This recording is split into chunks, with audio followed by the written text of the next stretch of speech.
Assalamualaikum warahmatullahi wabarakatuh. Pada kesempatan kali ini, saya akan menyampaikan materi yang berkaitan dengan makroekonomi.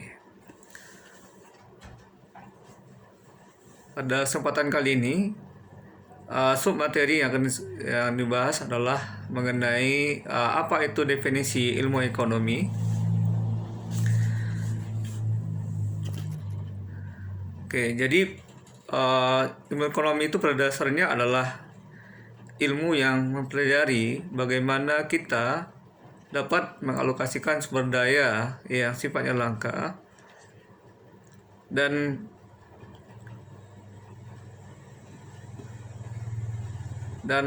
bagaimana dapat digunakan untuk menjadi barang-barang yang berguna bagi masyarakat.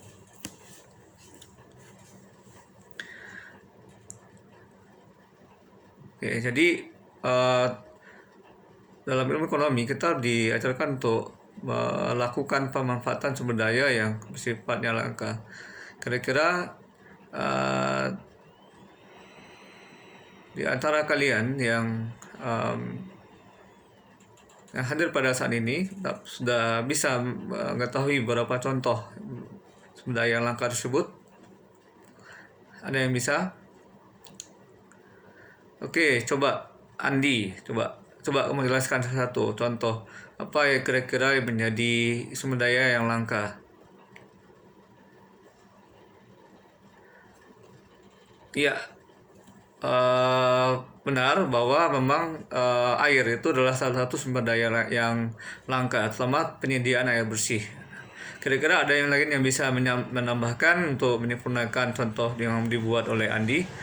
Oke, ya silakan Fitri untuk menyampaikan contohnya. Oh iya, salah satunya mungkin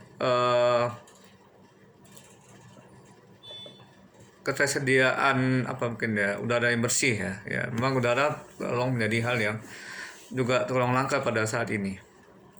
Oke, nah jadi memang daya langka tersebut itu harus dialokasikan secara efisien, sehingga bisa berguna untuk masyarakat.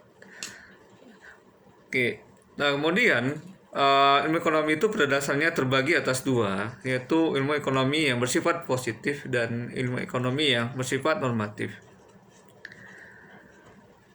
Ilmu ekonomi positif itu menggambarkan apa yang sebenarnya dilakukan manusia, sementara ekonomi normatif itu menyarankan apa yang sebaiknya dilakukan oleh manusia. Jadi normatif itu lebih bersifat untuk menyarankan.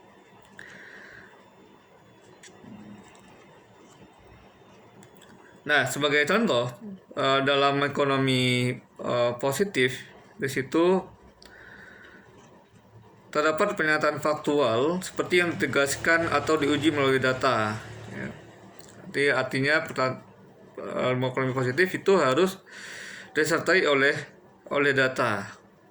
Nah, misalnya ada 50%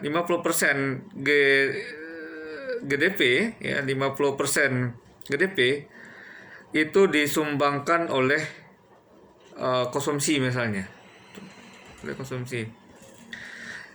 Oke, selain daripada sumbangan konsumsi terhadap GDP, kira-kira ada yang nggak yang bisa memberikan contoh lain yang bisa dijadikan sebagai contoh ekonomi positif? Misalnya apa? Coba Tina. Oh ya.